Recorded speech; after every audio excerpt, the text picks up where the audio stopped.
فرماتے ہیں کہ میں مزدور لینے گیا، بغداد کے چوک میں مزدور بیٹھے ہوتے تھے، میری ان مزدوروں میں سے ایک نوجوان بچے پہ نظر پڑی۔ بڑا کمزور سا وجود تھا لیکن چہرے پر عبادت کا نشان تھا، ماتھا بتاتا تھا کہ نماز کا بڑا خیال رکھتا ہے۔ میں اس کے قریب گیا، چہرے بھی بڑا کچھ بتاتے ہیں نا، چہروں میں بھی بڑی رانائی ہوتی۔ فرماتے ہیں میں قریب گیا، میں نے اس کو کہا بیٹے مزدوری کرو گے؟ تو کہنے لگا مزدوروں میں بیٹھا ہوں تو حضور مزدوری کے لیے ہی تو بیٹھا ہوں۔ تو میں نے کہا کہ چلو پھر، کہنے لگا نہیں میری کچھ شرطیں۔ میں نے کہا بتاؤ؟ کہنے لگا پہلی شرط یہ ہے کہ لوگ 4 دینار دیہاڑی لیتے ہیں، میں 3 دینار لوں گا۔ میں نے کہا یار بیٹا بڑی بہترین ہے، باقی بھی اس طرح کی رکھ لے۔ اس نے کہا حضور دوسری شرط یہ ہے کہ میں آپ کی مکمل بات مانوں گا لیکن جب اذان ہو جائے گی پھر آپ کی نہیں سنوں گا۔ تیسری بات اس نے یہ کی کہ حضور میں آپ کے گھر میں کام کروں گا پر آپ کی کسی سوال کا جواب نہیں دوں گا۔ میں نے کہا یار تو بڑا عجیب ہے، شرطیں تو مالکوں کی ہوتی ہیں۔ کہنے لگا جی بہرحال میں شرطیں لگا کے جاتا ہوں۔ فرماتے ہیں میں اسے گھر لے آیا، کام میں نے اس کو بتایا تو جو کام مزدور سارے دن میں کرتا ہے نا اس نے 2 گھنٹے میں کر دیا۔ ہمارے مزدور سگریٹ پینے میں بھی تو آدھا گھنٹہ لگاتے ہیں، وہ چائے پینے جائیں تو پونا گھنٹہ وہاں۔ ان کو بھی تو دیانتداری کرنی چاہیے کہ نہیں کرنی چاہیے؟ معاہدہ کیا ہے نا جی تو پورا اترنا چاہیے نا۔ کہتے 2 گھنٹے میں۔ اب کام جب بندہ شروع کراتا ہے تو کام اور نکل آتا ہے۔ کہتے کام میں نے اس کو اور بتا دیا، وہ کرنے لگا۔ اس نے مٹی نکال کے رکھی تھی باہر رستے میں، تو اذان ہو گئی زور کی، اس نے وہیں کدال چھوڑی کئی اور چلنے لگا۔ تو میرا بیٹا کہنے لگا اس کو ذرا برابر کر دو۔ کہنے لگے چپ کر جا، تیرے باپ سے بات ہوئی تھی، جب اذان ہوتی ہے تو میں کسی اور کی نہیں سنتا، صرف اللہ رسول کی سنتا ہوں۔ کہتے مسجد چلا کے نماز پڑھ کے آئے تو دوپہر کا وقت تھا۔ میری بیوی کہنے لگی اس کو کھانا کھا لے۔ کہتے ہم نے کہا کھانا کھا لو، تو کہنے لگا میں نے روزہ رکھا ہو، رمضان بھی نہیں تھا، نفلی روزہ رکھا۔ فرماتے ہیں شام ہوئی، میں نے 3 دینار دیے تو میں نے کہا تیرا نام کیا ہے؟ کہنے لگا میں نے آپ سے کہا تھا میں کسی سوال کا جواب نہیں دوں گا۔ کہتے وہ چلا گیا۔ اگلے دن میں پھر لینے گیا اسے، کام کچھ اور نکل آئے تو لوگوں نے بتایا وہ صرف ہفتے والے دن آتا ہے۔ میں نے کہا کیوں؟ کہنے لگے جی وہ کہتا ہے میرا ہفتے کا خرچہ 3 دینار ہے، جب 3 دینار کما لیتا ہوں تو باقی سارا ٹائم اللہ رسول کی ذکر میں گزار دیا کرتا ہوں۔ فرماتے ہیں جی اگلے ہفتے میں پھر لینے گیا، میں نے پورا ہفتہ انتظار کیا کہ کام اسی سے کرانا ہے۔ میں جب گیا تو میں نے کہا چلو، کہنے لگا میری شرطیں یاد ہے نا؟ اور میں نے کہا یاد ہے بھائی ساتھ چل۔ فرماتے ہیں کام کرایا، 2-3 ہفتے وہ آتا رہا۔ ایک ہفتے میں گیا تو لوگوں نے کہا حضور آج نہیں آیا، کیوں؟ کہنے لگے بیمار ہو گئے۔ کہاں گھر ہے؟ کہنے لگے بغداد کے قبرستان کے پیچھے جو کچی آبادی ہے اس میں رہتا ہے۔ فرماتے میں گیا، دروازے پہ دستک دی تو کہنے لگا حضور آپ ہیں؟ دروازہ کھلا ہے، آ جائیے۔ فرماتے ہیں میں اندر گیا تو میں نے کہا تمہیں کیسے پتا چلا میں آیا ہوں؟ کہنے لگا حضور اللہ والے ہو، آپ نہیں آنا تھا، ورنہ امیر تو غریبوں کا پتہ لینے کوئی نہیں آتے۔ کہتے میں قریب گیا تو کہنے لگا میں آپ کا انتظار کر رہا تھا، تیز بخار ہے، پاپڑا۔ جیب سے کچھ پیسے نکالے، کہنے لگا یہ پیسے رکھنے، ایک انگوٹھی نکالی۔ کہنے لگا حضور آج رات کو میرا انتقال ہو جائے گا، ان پیسوں کا کفن خرید کے صبح جنازہ پڑھ کے مجھے دفن کر دینا، اور جب دفن کرو تو یہ انگوٹھی لے کے عصر کے بعد ہارون رشید کے پاس جانا، آپ اسے کہنا میں نے ملنا ہے پر وہ آپ کو ٹائم نہیں دے گا، آپ اس کو آواز دیجیے گا کہ تیری ایک امانت ہے میرے پاس، پھر وہ آپ سے ملے گا تو انگوٹھی دے دیں، پھر آپ میری طرف سے فارغ ہیں۔ حضرت فرمانے لگے تیرا نام؟ اور کہنے لگا حضور وقت تھوڑا ہے، آج رات میں نے جانا ہے، بڑی لمبی معافی مانگنی ہے رب کریم سے، اگر مناسب سمجھے تو مجھے اپنے رب سے تنہائی کر لیں دیں۔ فرماتے ہیں میں آ گیا اور اس کی باتوں نے مجھے ساری رات سونے نہیں دیا۔ فرماتے ہیں صبح بڑی مشکل سے سورج نکلا، میں گیا دروازے پہ ہاتھ رکھا تو دروازہ کھلا ہوا تھا، اندر داخل ہوا تو خوشبوئیں میرا استقبال کر رہی تھی، جب چہرے سے کپڑا ہٹایا تو اس کا تو انتقال ہو چکا، ایسے جیسے کسی کا دیدار کر کے سوئے۔ کہتے میں تو 2 آدمی لے گیا تھا جنازے پہ، پر پتہ نہیں دنیا کدھر کدھر سے آئی۔ کہاں سے اکھاں جدوں میٹیاں زمانہ مینوں روے گا، اپنا تے اپنا بیگانہ مینوں روے گا۔ فرماتے ہیں میں تو 2 بندے لے گیا تھا پر پتہ نہیں مخلوق کہاں سے آئی۔ جنازہ پڑا، دفن کیا۔ ہارون رشید کے پاس میں عصر کے بعد گیا، میں نے بلانا چاہا پر بادشاہ تھا، میری طرف دیکھا ہی نہیں۔ میں نے اس کو کہا تیری ایک امانت میرے پاس ہے۔ فرماتے ہیں مجھے کونے پہ لے گیا، کیا بات ہے؟ کمرے میں بلایا، میں نے انگوٹھی دی۔ ہارون رشید تو چیخے مارنے لگا، کہنے لگا انگوٹھی والا کہاں ہے؟ میں نے کہا وہ تو انتقال کر گیا۔ کہنے لگا مجھے قبر پہ لے جا۔ کہتے میں قبر پہ لایا تو وہ لیٹ گیا، تڑپ کے رونے لگا۔ میں نے کہا میرا کلیجہ پھٹ جائے گا، نہ اس نے کچھ بتایا نہ تو نے بتایا، یہ کون تھا؟ ہارون رشید کہنے لگا یہ میرا بیٹا تھا۔ میں نے کہا تیرا بیٹا اور مزدور؟ کہنے لگا حضور یہ حضرت داؤد تائی کے پاس بیٹھا کرتا تھا، ان کا مرید تھا، مجھے روز کہتا تھا ابا تو نے بڑی دنیا اکٹھی کر لیا، مرتے وقت تجھ سے ٹانگیں سمیٹی نہیں جائیں گی، اتنا حساب نہیں تو دے سکے گا۔ میں اس کو سمجھا دیتا، اس کی اماں سمجھا دیتی، یہ روز ہمیں کہتا چھوڑ دو آ جاؤ اللہ رسول کی بارگاہ میں جھک جائیں، ہم ایک دن یہ چلا گیا۔ کہنے لگا پھر تمہارا رستہ اور ہے اور میرا رستہ اور ہے۔ یہ سونے کی انگوٹھی غلطی سے اس کے پاس رہ گئی، غلطی سے ہیرے کی انگوٹھی چلی گئی۔ کہنے لگا دیکھو میرے بیٹے نے آج وہ بھی واپس کر دی ہے۔ پھر تڑپ کے کہنے لگا ہارون رشید تھا تو یہ میرا بیٹا پر میرا مرشد نکلا، میرا پیر نکلا۔ بھائی زندگی تو بڑی تھوڑی ہے نا۔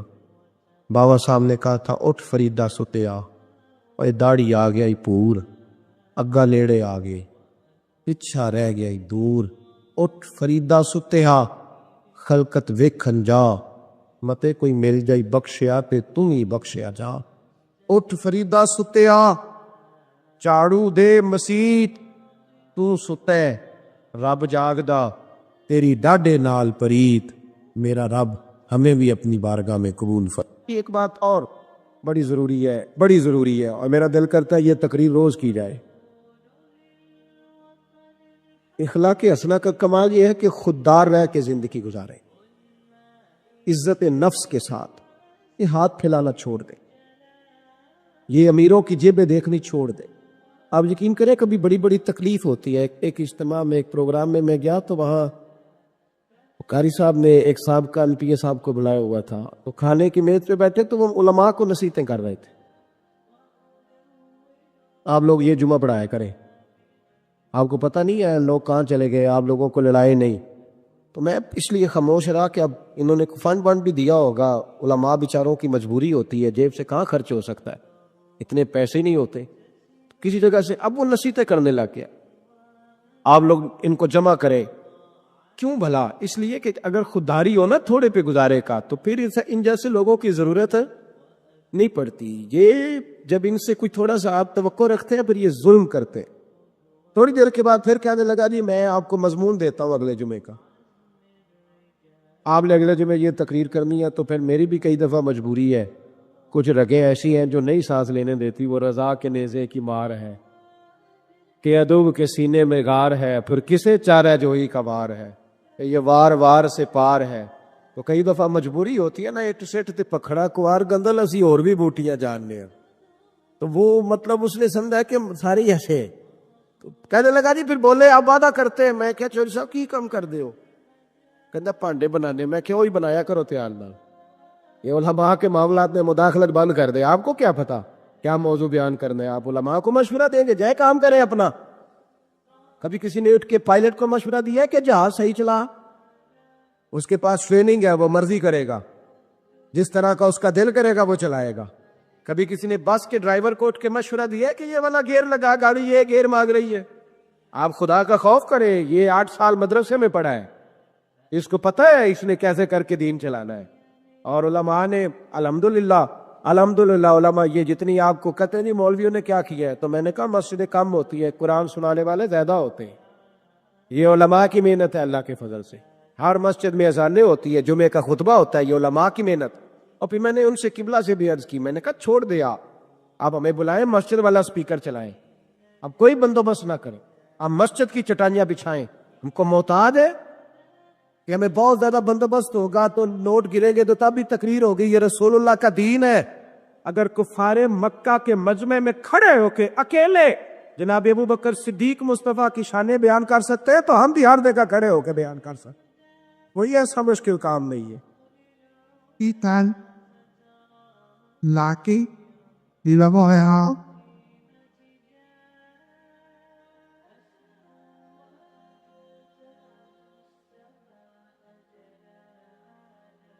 تھوڑی نا خودداری, عزت نفس. یہ غریبوں کو مشورہ دے رہا ہوں, چھوڑ دیں آپ چودھریوں کی گاڑیوں کے پیچھے بھاگنا, کچھ بھی نہیں ہوتا. آپ چھوڑ دیں ان کی پرواہ کرنی. آپ ایک ایک بچے کو خود خرچ اٹھائیں. آپ خود دیکھیں ہم نے کیسے ان کو لے کر کے آگے جانا. خودداری سے جیئیں, عزت نفس. ایک بات مجھے بتاؤ, جس نے حرام کا مال کمایا ہے اور روزانہ چھوٹے گوشت سے روٹی کھاتا ہے وہ زیادہ اچھا ہے یا جو حلال کھاتا ہے پر اچار سے کھاتا ہے وہ زیادہ اچھا ہے؟ آپ عجیب بات کرتے ہیں میاں. میرے ابا جی سے ایک دفعہ میں نے پوچھا, ابا جی آپ کو پسند کیا ہے؟ کہنے لگے جدو پتر بھوک لگی ہوئے تو یار شاہی پسند ہوں تو نہ لگی ہوئے تو نخرے ہی ہوندے نے, اور دوپہر کو بھوک لگی ہو تو اچار بڑا چسکا دیتا ہے, کبھی کھا کے دیکھیں. شرط یہ ہے کہ بھوک لگی ہو. چٹنی کی جو لذت ہوتی ہے وہ اور ہوتی کوئی نہیں. آپ مہربانی کرے, گڑ سے بھی روٹی گزر جاتی. میں نے الحمدللہ خود پیار سے کھانا کھایا. میں دوپہر کو گھر آیا اسکول سے تو اماں جی سے پوچھا, اماں جی روٹی ہے؟ کہنے پتر کوئی نہیں. تو میں نے کہا میں نے کھانا کھانا ہے. تو اماں کہنے لگے بیٹے دو ہی حل ہے, یا تو میں کسی سے قرض لوں اور تمہارے لیے 2 ٹائم سالن پکایا کروں, اور یا پھر تم سیانے ہو جاؤ. تو میں نے کہا جی نہیں آپ قرض نہیں لیں, آپ بتائیں کیا کرنا ہے. تو کہنے لگی تمہارا ابا کھا کے گیا ابھی ابھی پیاز کے ساتھ روٹی, گزر جائے گی. میں نے کہا آپ لائیں انشاءاللہ گزرے گی, کیوں نہیں گزرے گی, الگ سے گزرے گی. کیا اس میں عرض ہے؟ آپ اپنی مٹی پہ چلنے کا طریقہ سیکھیں. کسی کے سنگ مرمر پہ چلو گے تو پھسل جاؤ گے. آپ چھوٹی مسجد میں گزارا کریں. آپ خودداری سے دی. یہ عزت نفس حسن ہے زندگی کا, یہ اخلاق ہے میرے رسول پاک کا. پڑھو ترمذی شریف, حضرت صوبان بن مالک کو سامنے بٹھا کے نبی پاک نے فرمایا سجنا تجھ پہ پیار بڑا آ رہا ہے, حضور حکم کرے. اور میں حکم یہ ہے کہ ایک وعدہ تو میرے ساتھ کر, ایک میں تیرے ساتھ کرتا ہوں. یا رسول اللہ حکم کرے. تو نبی پاک نے فرمایا تو وعدہ کر کسی دنیا دار کے آگے ہاتھ نہیں پھیلائے گا, اور میں وعدہ کرتا ہوں رب تجھے بغیر حساب جنت عطا فرمائے گا. شور دنیا داروں سے مانگنا ہے تو رب سے مانگ, رب کے رسول سے مانگ. آپ یہ کیا بات کرتے ہیں بھائی؟ وہ ایک شاعر تھا نا, کبھی گزر رہا تھا پاس سے, تو یہ شاعر ناراض نہ ہو جائے. میرا بڑا اچھا شعری ذوق ہے. شاعر ناراض, کئی دفعہ شاعروں کی جو پوزیشن ہوتی ہے وہ قابل رحم ہوتی. وہ چادر سی اوڑھ لیتے ہیں بیچارے, اور سردیوں کی راتوں میں بھی چوکوں پہ بیٹھے رہتے ہیں. تو ایسا ہی کوئی شاعر بیٹھا تھا تو ایک سیٹ گزرا تو اس نے 5 روپے نا پھینک دیے. وہ شاعر نے بلایا, اس نے کہا یہ کیا ہے؟ کہنے لگا جی وہ مسئلہ یہ ہے کہ آپ کی حالت بڑی عجیب تھی تو میں نے کہا چلو خرچہ چل جائے گا. تو اس نے کہا اٹھا اپنے پیسے, میرا تو عشق میں یہ حال ہے ورنہ میں کوئی سیٹھوں کا محتاج تو نہیں نا. اس نے ایک شعر کہا تھا, مجھے زندگی بھر رہ گیا, کبھی کبھی جب اپنی موج میں ہوتا ہوں تو اکیلا بھی پڑھتا رہتا ہوں. وہ شاعر اس سیٹ سے کہنے لگا یہ آرزو کرم اور میں آپ سے کروں, یہ آرزو کرم اور میں آپ سے کروں, یہ بھیک اس کو دیجیے جس کا خدا نہ ہو, یہ بھیک اس کو دیجیے جس کا خدا نہ ہو. ہارون رشید بیٹھے گزر رہے تھے تو حضرت بہلول دانا بیٹھے تھے. تو بہلول دانا زمین پہ بیٹھے, ہارون رشید ہاتھی کی سواری کر رہا تھا. لشکر تھا دائیں بائیں آنا جانا. بہلول دانا زمین پہ بیٹھے تھے, مٹی کے ساتھ کھیل رہے تھے. ہارون رشید آیا, السلام علیکم بابا جی کیسے ہو؟ فرمایا بڑا شکر ہے اللہ کا. یہ شکر ہوتا ہے مزیدار قسم کا. میں نا مدرسے میں لگے ہوئے تھے مستری, تو ایک طالب علم بڑا پریشان رہتا تھا کہ روٹی جو ہے نا وہ اس طرح کی پکنی چاہیے. تو میں نے اس کو بلایا کھڑکی سے, میں نے کہا ادھر آ تجھے ایک منظر دکھاؤ. وہ مزدور نا دوپہر کو روٹی لاتا ہے ساتھ, دیہڑی لگا ہوتا ہے نا جو. تو میں نے کہا وہ دیکھ مزدور کھانا کھانے لگا ہے. وہ اچار 2 روٹیوں کے بیچ رکھ کے لایا ہے, اور پھر ٹوٹیوں پہ بیٹھ کے اس نے ہاتھ دھوئے, پھر پانی کا گلاس بھرا, پھر اس نے جب روٹی کھولی نا تو وہ پونے کو بھی سارا اچار لگا ہوا تھا, اور پھر اس نے کئی دفعہ بسم اللہ پڑھی. اور پھر جب وہ روٹی کھا رہا تھا, روٹی کھا کے پھر اس نے پونا لپیٹا, اور اس کی آنکھوں میں ریت تھی, پر جب وہ شکر ادا کر رہا تھا نا اور ہاتھ باندھ کے آسمان کی طرف دیکھ رہا تھا, تلفظ تو اتنا اچھا نہیں تھا اس کا, پر اس کی باڈی لینگویج کہہ رہی تھی جو بیان کر رہا ہے نا وہ روحوں سے بیان کر رہا ہے. وہ اندر سے آواز آ رہی ہے اندر سے. یہ 300 روپیہ شام کو مزدور کو دیہڑی ملتی ہے تو وہ 3 دفعہ ہاتھ صاف کرتا ہے, پھر بسم اللہ شریف کہہ کے پکڑتا ہے. تو جو خطیب صاحب کہتے ہیں کہ وہ 35,000 اکاؤنٹ میں کرا دینا, انہوں نے تو کبھی بسم اللہ نہیں پڑھی. یہ جب آپ ایسے نوٹ پھینکتے ہو تو کبھی نعت خواہ کو دیکھا بسم اللہ پڑھتے ہوئے؟ سوال ہی نہیں پیدا ہوتا. اس کو تو پتہ ہے کہ اب کون سا شعر ہے جو بار بار پڑھوں گا تو اس میں نوٹ آئیں گے, اس کو تو پتہ ہے. اور ساتھ یہ بھی کہہ رہا ہے کہ میں نبی پاک کے طرف سے آتا ہے تو کھاتا ہوں. تو یہ کیوں کہہ رہا تھا پہلے 25,000 بھیجو تو پھر آؤں گا؟ اس کی کیا ضرورت تھی؟ اگر تو حضور کے نام پہ کھاتا ہے نا تو پھر سیٹھوں سے سوال کرنے کی ضرورت ہی نہیں. مصطفیٰ کریم جب دیتے ہیں تو شان کے ساتھ دیتے ہیں اور گھر بیٹھے بٹھائے بھی عطا کر دیتے, پھر ضرورت نہیں. بہلول دنا بیٹھے تھے تو ہارون رشید قریب سے گزرا, بابا کیا حال ہے؟ کہ بڑا اچھا. کہنے لگے بابا کوئی حکم ہی کر دے. تو بابا جی مسکرا پڑے, کہنے لگے تجھے کون دیتا ہے؟ کہنے لگا اللہ. تو فرمایا مجھے. کہا اللہ. تو حضرت بہلول دنا فرمانے لگے یہ تو نہیں نہ ہو سکتا کہ اللہ ہارون رشید کو دیتا جائے اور بہلول دنا کو بھول جائے, یہ تو نہیں نہ ہو سکتا. جا اپنا کام کر میاں, تو کس چکر میں الجھ گیا؟ خودداری سے جیئیں, عزت نفس, پھٹے کپڑے پہن کے گزارا کریں. خبردار, باوقار آدمی شاندار ہوتا ہے, باوقار آدمی شاندار ہوتا ہے. مجھے ایک بچے نے ویڈیو لا کر کے دکھائی, آپ یقین کریں میں آج تک اس بچے کو ڈھونڈ رہا ہوں. کوئی غریب کا بچہ سڑک پہ پینسلیں بیچ رہا تھا, تو کسی نے اس کو کہا, یہ اسی وطن کی بات, کسی نے اس کو کہا یہ بیٹے 100 روپیہ لے لو. تو کہنے لگا نہیں میرے ابا نے منع کیا. اس نے کہا پینسل کی مزدوری لینا, مسواک بیچ لینا, لیکن پتر کسی سے 100 روپیہ نہیں لینا, پھر مانگنے کی عادت ہو جاتی. پھر انسان کو مفت کے دسترخوان پہ مزہ آتا ہے. حضرت سالم بن عبداللہ بن عمر, جناب عمر کے پوتے, طواف کعبہ کر رہے تھے, بیت اللہ کا طواف کر رہے تھے. طواف کرتے کرتے خانہ کعبہ کے دروازے کے سامنے مقام ملتزم کے پاس کھڑے ہوئے تو خلیفہ عبد الملک بن مروان آ گیا. السلام علیکم کے بعد کہنے لگا حضور میں گورنر ہوں مکے کا, کوئی حکم ہو تو بتائیے گا. طواف مکمل ہوا ہے, خانہ کعبہ کے گیٹ کے کوئی حکم؟ حضرت سالم بن عبداللہ فرمانے لگے یار تجھے کس پاگل نے گورنر بنا دیا ہے, کس بیوقوف نے تجھے یہ عہدہ دیا؟ کہتے مجھے بھی کوئی مرد پہلی دفعہ ملا تھا, میرے پیروں تک پسینہ آ گیا, میں خدمت پوچھنے آیا تو انہوں نے کلاس لگا دی. کس بیوقوف نے تجھے گورنر بنایا؟ میں نے کہا حضور کیا ہوا؟ کہنے لگے تو عجیب آدمی, اللہ کے گھر میں آ کے, بیت اللہ کے سامنے کھڑے ہو کے, رب کریم کے گھر کے دروازے کے پاس آ کے بھی میں دنیا داروں سے مانگوں گا, یہاں کے بھی میں نواقوں سے سوال کروں گا, چل در جا. وہ کہتا میں کانپنے لگ گیا کہ یہ کس مرد سے ملاقات ہو گئی ہے. یہاں تو آپ کو پتہ ہے نا, اللہ خیر کرے, مسلح کے نیچے جو مرضی رکھ دو, کوئی حال ہی نہیں الا ماشاء اللہ. کہتے ہیں کہ کدھر سے آ گیا تو؟ چل دوڑ. فرماتے ہیں کہ میں نا بڑا پریشان ہوا. وہ خلیفہ کہتا ہے میں وہاں سے فارغ ہو کے تو باہر نکل گیا, مسجد الحرام سے باہر, جیسے آج لوگ باب عبدالعزیز سے, باب فہد سے باہر نکلتے. کہتے باہر آ گیا, وہاں کھڑا ہوا تو حضرت وہاں آئے. میں نے کہا حضور اب تو بیت اللہ سامنے نہیں, ابھی کوئی حکم کر دے. تو مسکرا پڑے, کہنے لگے تجھے بڑا شوق ہے تو بتا تجھ سے دین مانگوں کہ دنیا مانگوں؟ میں نے کہا حضور دین تو آپ کے پاس ہے, میرے پاس تو دنیا ہی ہے. تو ہنسنے لگے, فرمانے لگے دنیا تو میں نے اس سے کبھی نہیں مانگی جس نے دنیا بنائی ہے, میں تو اس سے بھی اس کے محبوب کے دروازے کی غلامی مانگتا ہوں. میں تو کبھی اس سے دولت نہیں مانگنے گیا تو تجھ سے مانگوں گا؟ خودداری, خودداری, عزت نفس. میرے غریب کا مسئلہ یہ ہے کہ میرا امیر کہتا ہے کہ یہ ریٹ لے لے گا ووٹ دے دے گا, گلی بنوا لے گا ووٹ لے لے گا. نہ ایسا کرو, خودداری سے جینا سیکھ.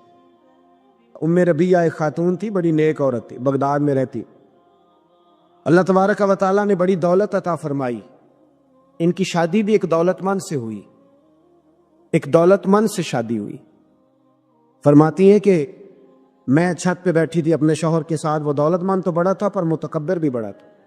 دروازے پہ فقیر مانگنے آیا, میرا خاوند بالکنی سے جھانک کے کہنے لگا اسے کچھ نہ دینا, اس دکاندار ہے, یہ دنیا دار بنے ہوئے ہیں, جان بوجھ کے مانگتے ہیں. تو میں نے کہا میں تیری دولت سے نہیں دوں گی, میرے میکے سے جو کچھ آیا اس میں سے دینے کی اجازت دینا. اس نے کہا جانا ہی نہیں. تو عورت کہتی ہے اس مانگنے والے کا, اس جو دروازے پہ شخص کھڑا تھا اس کے مانگنے والے کا جو انداز تھا وہ بتاتا تھا کہ کئی دنوں کا بھوکا ہے. اس جوان کے چہرے پر عجیب بھوک تھی. کہتی میں شوہر سے نظر بچا کے آئی اور میں نے چند دینار اس کی ہتھیلی پہ رکھے. جب رکھ کے میں نے دروازہ بند کیا تو سامنے میرا شوہر. لگا میری بغیر اجازت کے دیتی ہے, جا تجھے 3 طلاقیں. کہتی میں عزت مند باپ کی بیٹی طلاق لے کے گھر آ گئی. جرم میرا یہ ہے کہ میں نے اللہ کے راستے میں خیرات کی ہے. کہتی ہیں میرا والد پریشان کہ غلطی جس کی مرضی ہو, قصور تو بیٹیوں کا ہی ہوتا ہے نا. لڑکے پاک کے پاک رہ جاتے ہیں, منگنی بھی ٹوٹ جائے تو بچی کی جو حالت ہوتی ہے وہ کوئی بتا سکتا ہے؟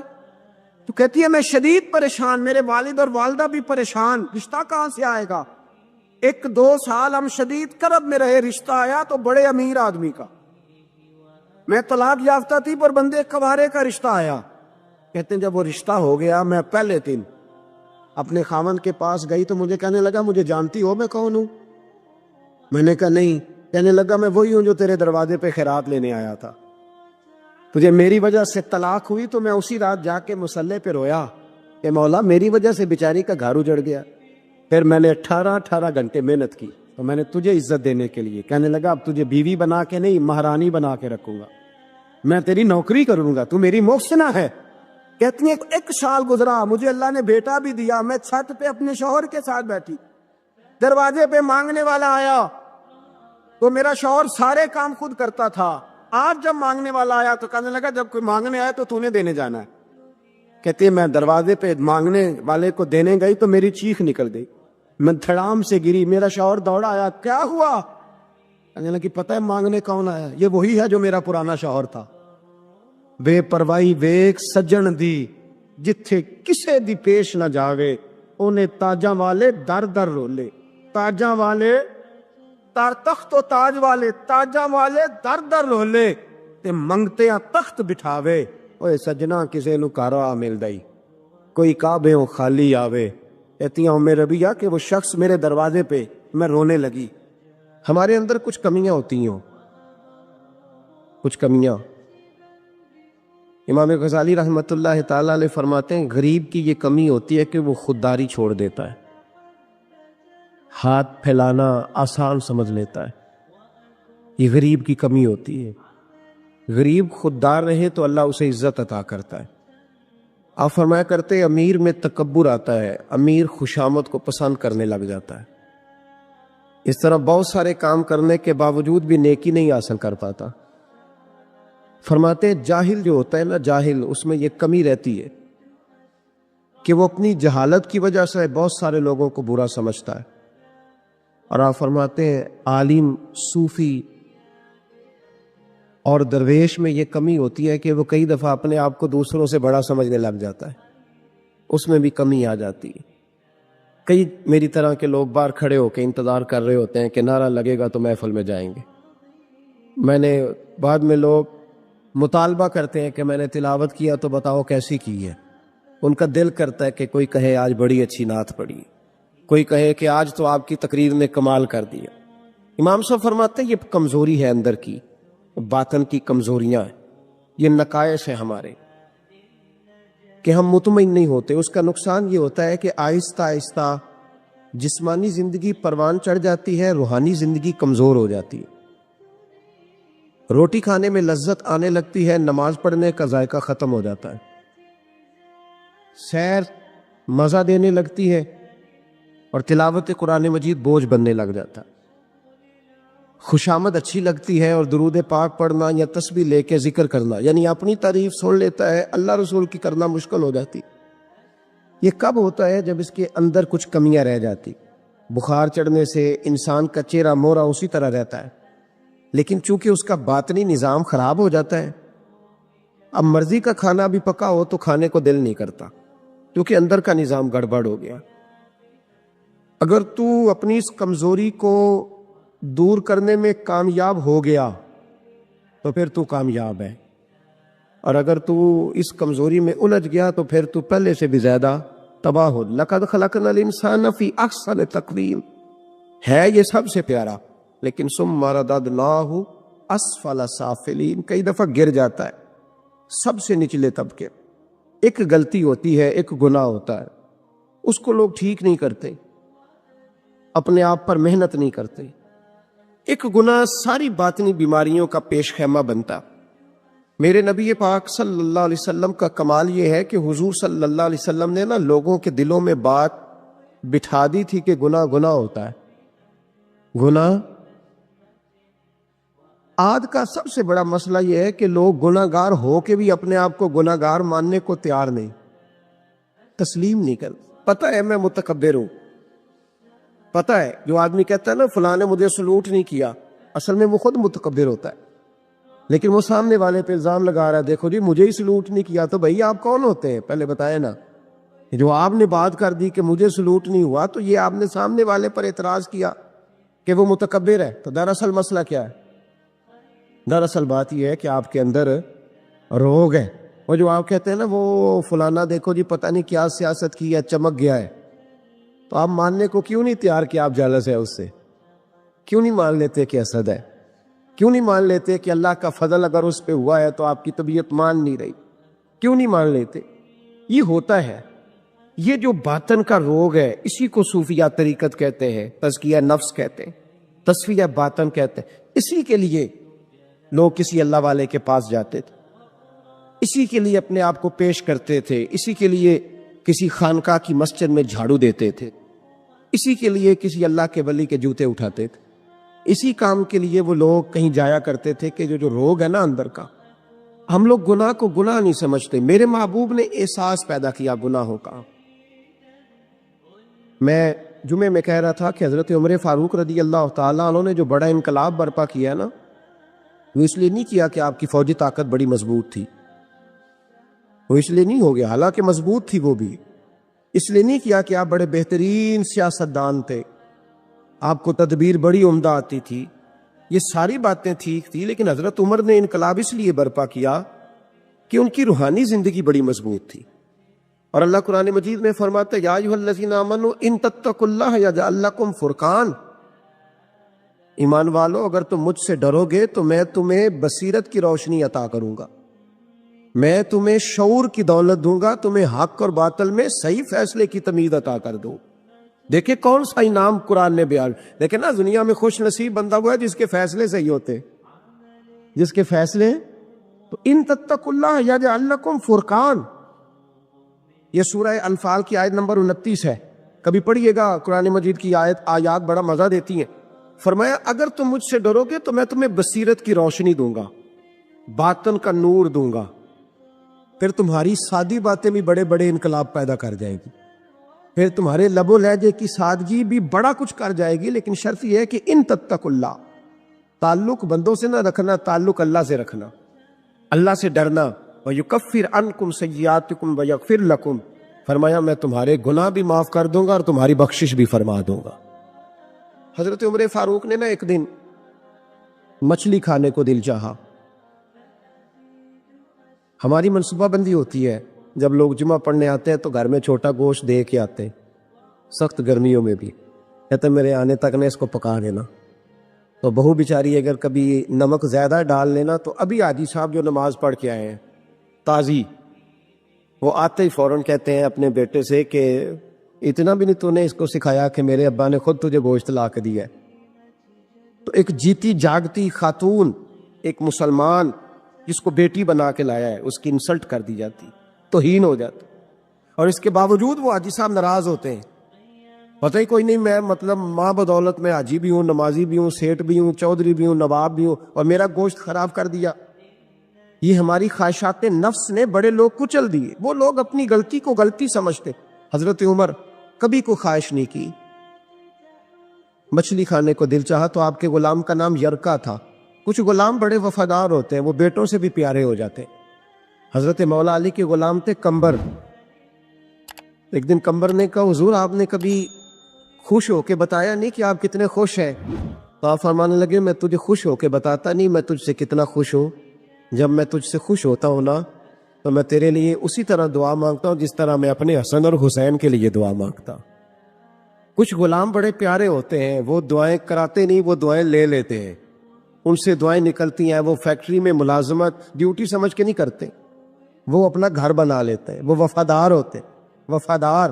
یہ سارے موج میں ہیں, 15-15 20-20 ان کے باڈی گارڈ ہے. پیچھے ہٹ جاؤ, پیچھے ہٹ جاؤ. اور خواجہ معین الدین اجمیری اکیلے بیٹھے,